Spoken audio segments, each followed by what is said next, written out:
Ladies and gentlemen, welcome back to another broadcast of The Weekly with me, Neff. Please subscribe to the channel and share our channel with a couple of friends. We are trying to reach 500 subscriptions, and every subscription helps us out with that goal.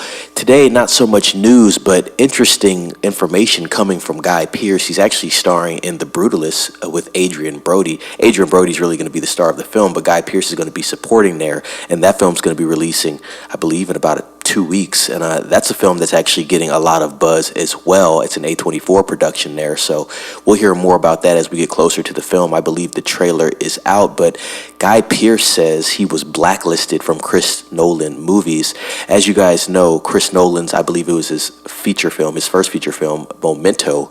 Guy Pearce was starring in that film, and since then he has not been in a Christopher Nolan directed film, which is interesting because Christopher Nolan typically works with people, and when he works with these people, it's not uncommon to see them come back into different roles, different facets of Christopher Nolan's films. But let's read into Pearce's comments specifically. If you've ever wondered why Guy Pearce was never cast again in a Christopher Nolan movie, well, we finally have our answer, and it's an infuriating one.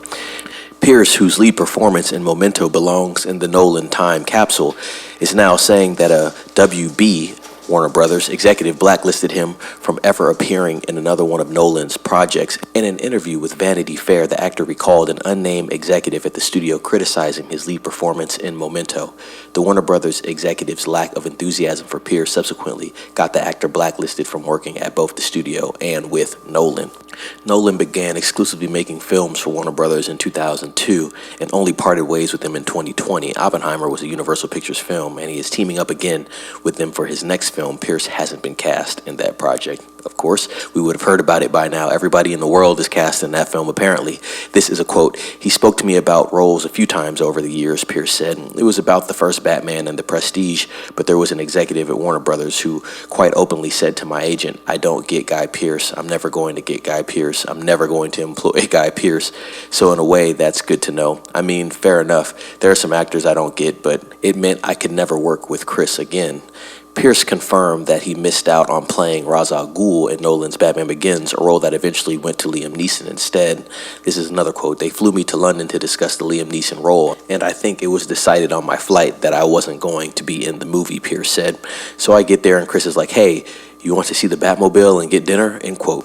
That's essentially the end of that news there. Jordan Rumi goes on to speculate on more things and saying that he wishes Guy Pearce was involved in more Nolan films. I could definitely see Guy Pearce, as I see him right now, even at this age, in a couple of films that Nolan has done over the last 5 to 10 years. But yes, this is how Hollywood works, unfortunately.